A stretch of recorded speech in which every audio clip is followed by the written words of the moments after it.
with RE/MAX Realty Advantage, and we are talking about how to organize your entire real estate life. It's going to give you 15 different ways to get you 15 more hours per week. We all know time is money. So with that being said, we're going to go ahead and get started. I have muted everyone for the duration of the call. I will open up the call towards the end to take any questions. But first off, we're going to talk about what we're going to cover today. We're going to talk about how to create a schedule, how to time block that schedule, how to create a task list using a variety of different software programs that you will have options to select from. We'll talk about some email management tips, some top-notch organizational tips, some voicemail management strategies, and some expert-level tips and tricks to help you maximize your workflow. First off, you're going to need to create a schedule. And the way I want you to do this is I want you to choose the days out of the week that you're going to work. Because why do we work? Well, we work to support our family and to support our dreams and life aspirations. So I want you to choose 5 days out of the week that you're going to work, or 4, depending on what your goals are. Then I want you to schedule your days off. If you have somebody who wants to see a house or do a listing appointment on those days, you might just be able to say, I have a prior commitment, or I have another appointment. Because guess what? Real estate should be your life, but it shouldn't run your life. I want you to create a schedule that you can stick to on a calendar. Any kind of calendar will do. I'm going to give you a couple different examples of calendars that you can use throughout this class. But remember, real estate is a vehicle to fund your life aspirations, your passions, and your goals. You've got to take care of you first. Now I want you to pick a tool that works for you. There's a couple different examples that are available to you. First off is the Back Agent Calendar.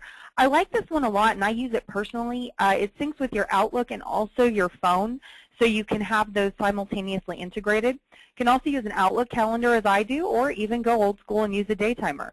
But the trick is blocking time so you have an AMS. And an AMS is an activities management system. We're going to talk about that in just a few minutes. First off, I'm going to show you how to time block. I want you to pick your 3 most important tasks that you want to accomplish throughout the day. I usually write those down, or I'll make a mental note of them.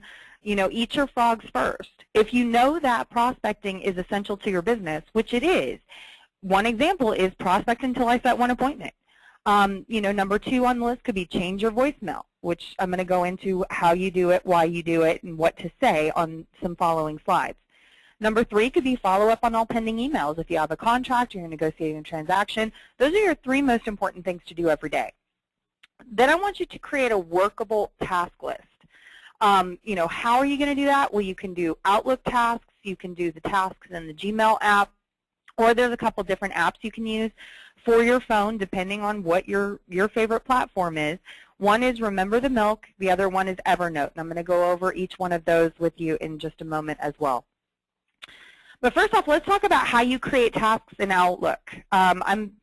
Activities management is all about working on your schedule and time blocking and, you know, having those tasks that you can utilize that you check off in each time block. So you can create a task from the file menu in Outlook. You know, you point to new and then click task. If you want to do a keyboard shortcut, you can do Control-Shift-K. In the subject box, you simply type the name of the task. As you can see down here, you could say call new clients, airline tickets, order new projector. But you see here how each section of the day is blocked off for specific things. Then you have your task down here so that you know what you need to get done during that time. On the task tab, you can open up the actions group, save and close, or continue with the following steps to customize. If you want, you can set the start date and the due date for the task as well. If you specify a start date, the due date field is automatically set to the same day.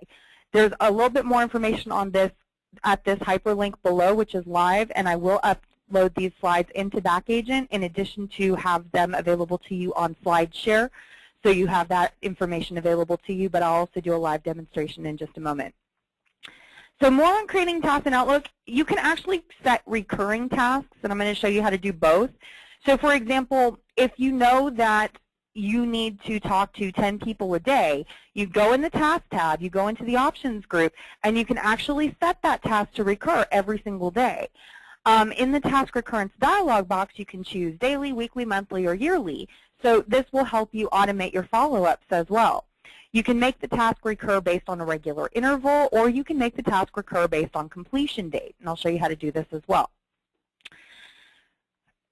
When you want to go into set a reminder, you can do this for emails, and you can also do this for tasks. So, at certain times of the day, whatever you have time blocked, for example, if prospecting is your time block, and one of the things on your prospecting list is write a blog and send a blog out to my email database, you can actually set those tasks up to pop up when you have that time block on, so that you know, okay, I need to do X, Y, Z from this time to this time every single day. You can even create a task from an email. So if there's an email message that you have that you need to follow up on, you can actually create a task from that email very, very simply by simply flagging it to follow up that email.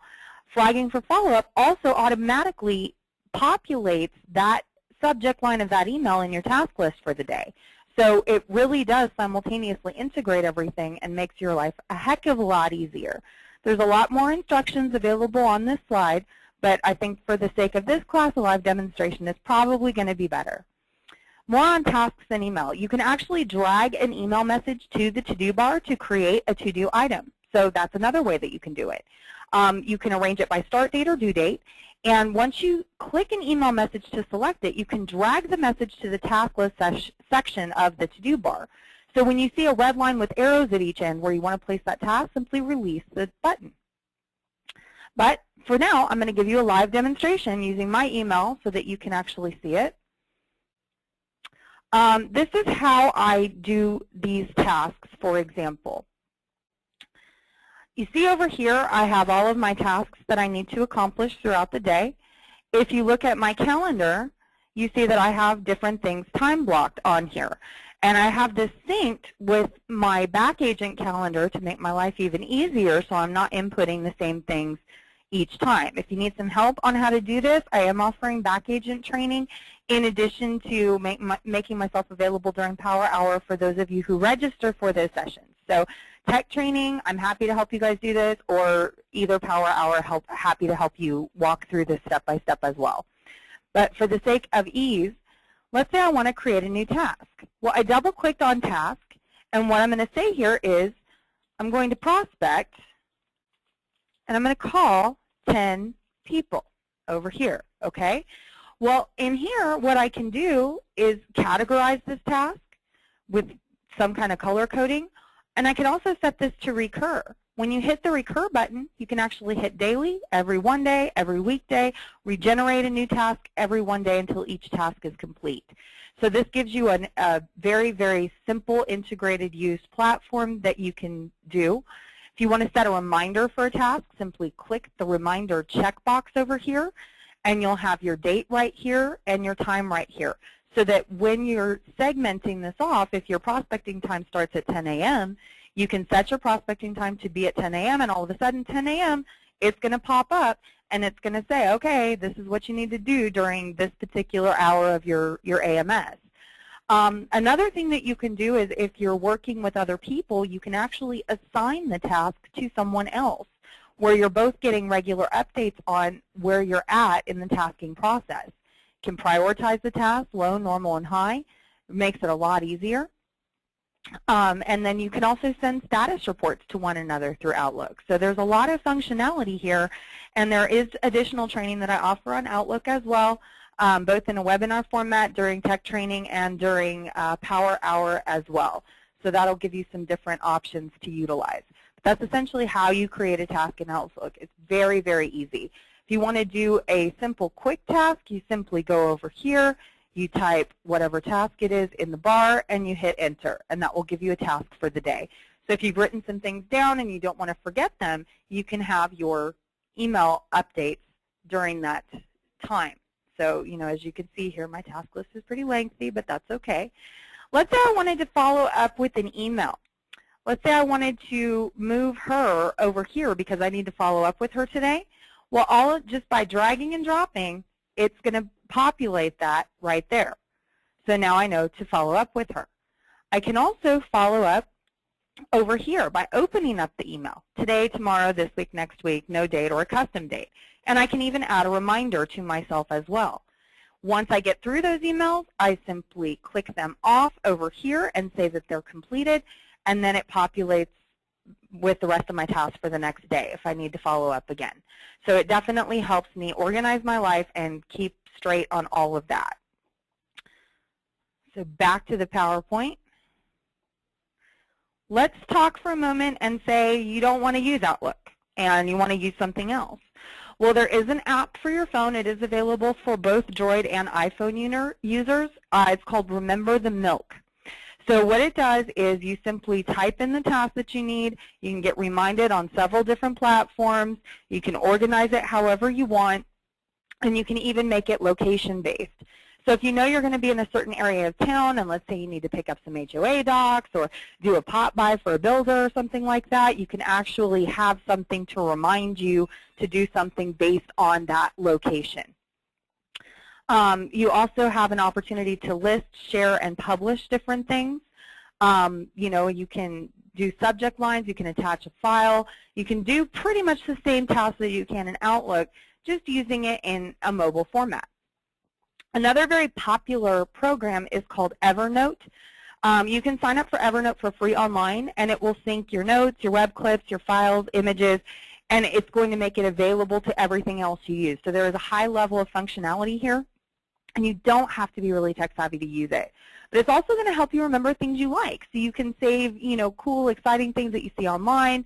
In the real world, you can snap a photo, you can record some audio, you can save it.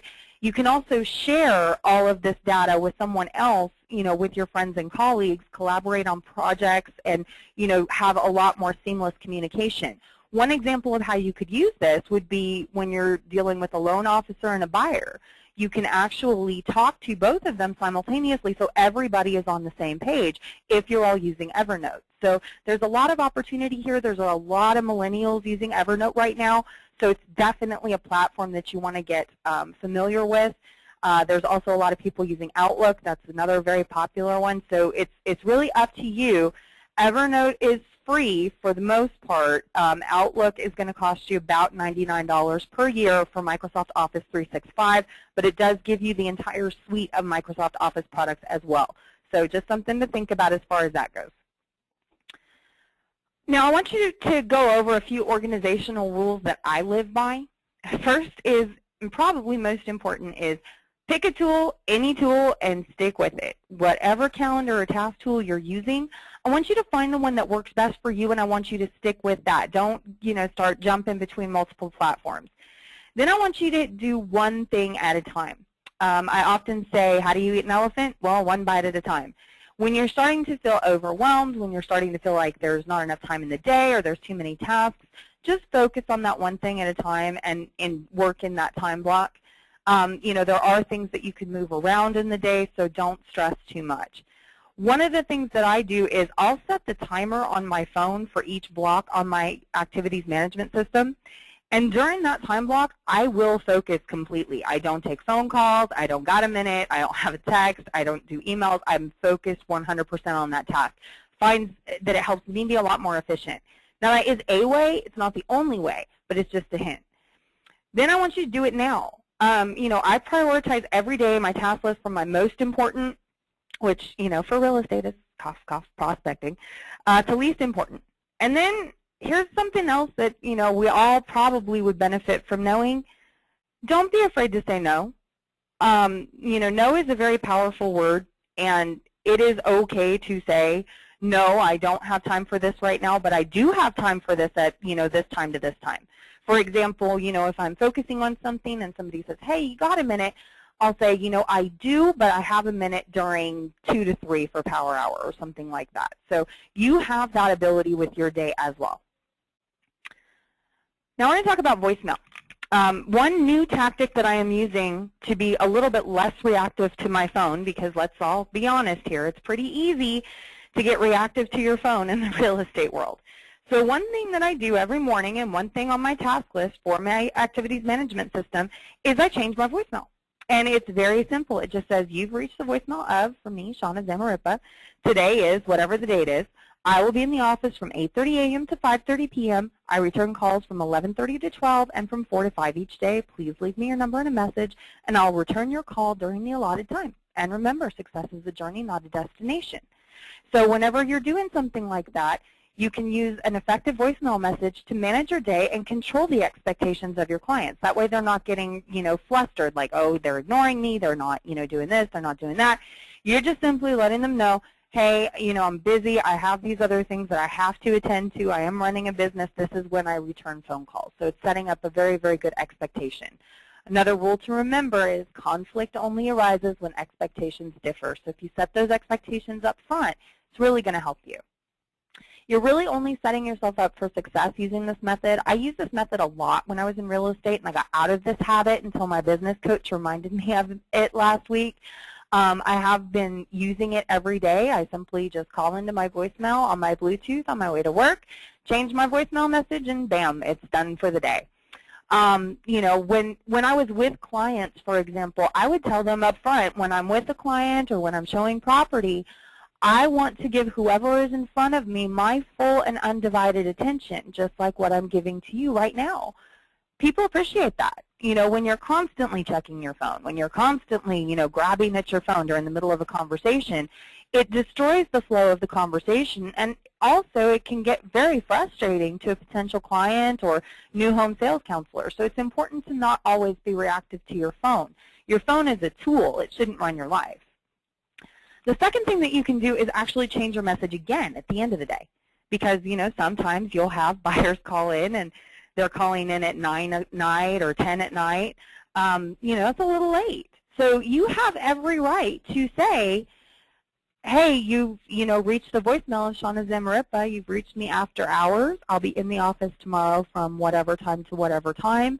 I'll be returning voicemails between those two times. Now, if you decide to call back sooner than that, that's great. You've exceeded their expectation, but at least you're setting that expectation up front. So when I talk about task management and, working your tasks, the first thing you need to do every day is review your schedule, because, you're in real estate, your schedule can change. So there might be days where you're able to return, voicemail messages from 9 to 10. There might be days where it's 2 to 3. You are in complete control of that. So you're going to put that on your schedule every day around the other things that you need to do. Your second task every day needs to be to change your voicemail to account for that daily schedule. Simple, right? And your final task of the day is to change your voicemail message one more time at the end of your workday. Only takes a couple of minutes, and you'll get quite proficient at it for a while. Here's an example of what you can say. And, hi, you've reached Shawna Zamarripa with RE/MAX Realty Advantage. You've leave me after hours. Please leave me a detailed message, and I will return your call at allotted times for the next day. And remember, the fastest way to mastery is through order and simplification. This is allowing you to unapologetically take control of your time and priorities. And it's your life, it's your priorities. Why not be in control of it? A few more tips and tricks that I have to guide you down the path towards complete organization is a place for everything and everything in its place. Have a designated place for your supplies, for your other frequently used items. Things that you can quickly and easily locate when you're looking for them. Toss, recycle, and donate. Stop hoarding things. Throw out and recycle what's not working. Donate what you don't need, don't want, or don't use. I have a rule in my house: for every one new thing I buy, I make myself get rid of one old thing. Really eliminates clutter. Same is true in your business life. And then go vertical. If you use it a lot, keep it close to you. Your phone is a good example. But if you only use it once in a while, store it in high or low storage spots to open up a space in between for things you use often, which means putting things on shelves, in wall basket, wall-mounted file folders, wall hooks. Great ways to go vertical so that you don't feel like you have a cluttered desk.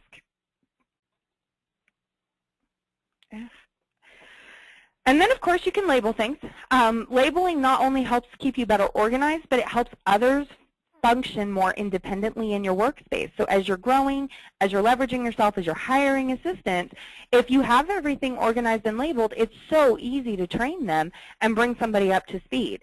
And as you're adding more people, everybody knows where to find things. It just makes sense. So you can use an easy-to-use label maker and start labeling, or you can handwrite things if you have good penmanship. It's completely up to you.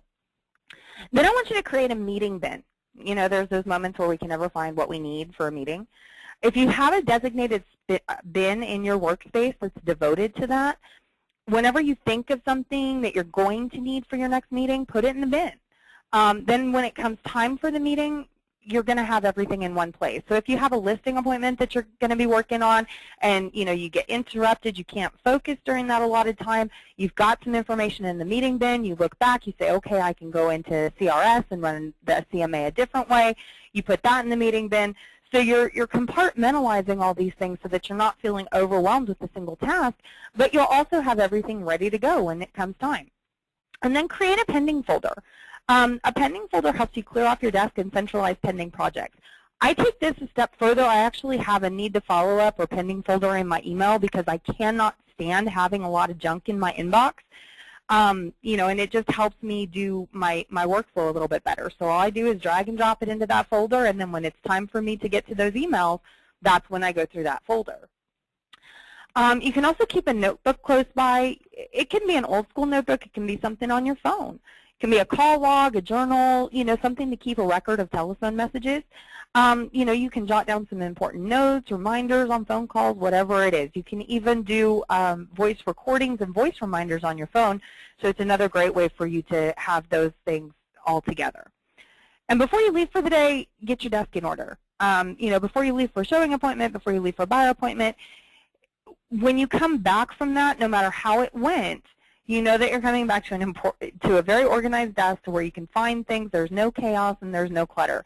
So, if you start tidying up your desk an hour before you leave, you might discover a task that got lost in the clutter, so you'll have enough time to handle it. So that's another way that you can stay on top of your business. Now we're going to talk about email organization. I want you to think about how many messages are currently in your inbox. And I kind of alluded to this in the previous slide. I cannot stand having a bunch of emails in my inbox. It drives me nuts, and I start feeling inundated and overwhelmed and like I can't get anything done. The majority of people I ask, they don't really know, or they don't want to share the real number. And I know just from being a director of technology in this office that there's many of you out there who have about 10,000 items in your email box, and no, that number is not an exaggeration. That's way too many emails to have in your inbox. So one of the things you need to do is be able to truthfully answer this question and have a handle on the number of emails that you send and receive daily. For the average person, it's about 115 messages a day. That's a lot. So, you really need to think about how you're going to organize that. So let's talk about the Hawthorne effect. It's a psychological phenomenon. It's not difficult. You're just going to start by paying more attention to your email management habits by simply tracking the amount of time you spend every day on email-related activities. Just like our phones, we tend to get kind of reactive to our emails, right? And the fact that we can get our emails on our phones makes us even more reactive to our phones. So, you're going to consciously or subconsciously start to adopt more efficient email habits when you really say, okay, this is how much time I'm spending on email every single day. Are the organizational tips you have currently applying the best ones for you? Periodically assess your procedures for managing email. There's always a better way to do something. I'm always looking for a better way to do something. Just because there's one way to do it doesn't mean it's the only way. So life happens, business priorities change. That often necessitates developing some new habits to help you keep your email under control. But be sure to focus on changing only one habit at a time, because trying to change more than one gets a little bit overwhelming as well. But be committed to practicing that new daily habit for at least 4 weeks. Generally, they say it takes 21 days to create a habit. 30 is probably a little bit more correct for somebody who's been doing something a certain way. So, just make something a habit. And if you don't know how to make it a habit, add it to a recurring task every day. You have to remember, with email, with phones, with all these things, productivity can be lost in small chunks of time. And it doesn't feel like much when you're doing it. 10 or 15 minutes doesn't feel like a lot when you're doing it, but when that happens over and over again, that's going to take you 10 to 15 times a day. That's going to eat up 60 minutes of your day. That's a whole hour, because it doesn't feel like much right here, but it is. So just as you allot time to return calls, allot a time in your schedule to return emails. It's going to make you a lot more efficient, productive. You're handling everything at one time in one sitting. It's your choice. You can do this once a day. You can do this twice a day. But choose something that's effective for you. The whole point is scheduling these things. It's going to help you reduce the noise that you have going on in your head. And here's the reality. It is going to take you some time to transform disorderly into order. That's just the reality of the situation. But you have to make that your #1 priority every day. The more organized you are, the more time you get to buy back. It's going to take you probably twice as long to get organized as it did to become organized in the first place. You know, it's a lot easier to throw something in a bag or throw something in a drawer and say you're going to deal with it later, and then when it comes time to deal with it, yikes. So it is going to take you some time to get those things organized. It is going to be painful, but it will be worth it in the end. So let's talk about what you're going to save. If being organized saves you 15 hours per week for 45 weeks a year, that's 675 hours or 28 days of your life back. 28 days that you can be more productive, 28 days that you can do more business, 28 more transactions per year. So is it worth it? I'd pretty much say so. What are you going to spend your extra time on? Start thinking about that. I am going to go ahead and unmute everybody for the call right now, and I will take some questions. We got through that pretty quickly, so I imagine that there's probably some questions pending out there. So I'm going to open it up and let you guys ask away. Any questions?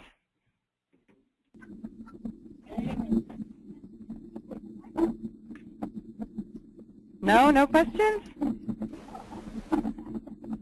Wow, you guys are awesome today. Okay, then go sell something, and I will talk to you later. I wish you much luck in getting organized, and if you need some extra help, I am always available during Power Hour from 2 to 3. Thanks. See you soon. Bye-bye.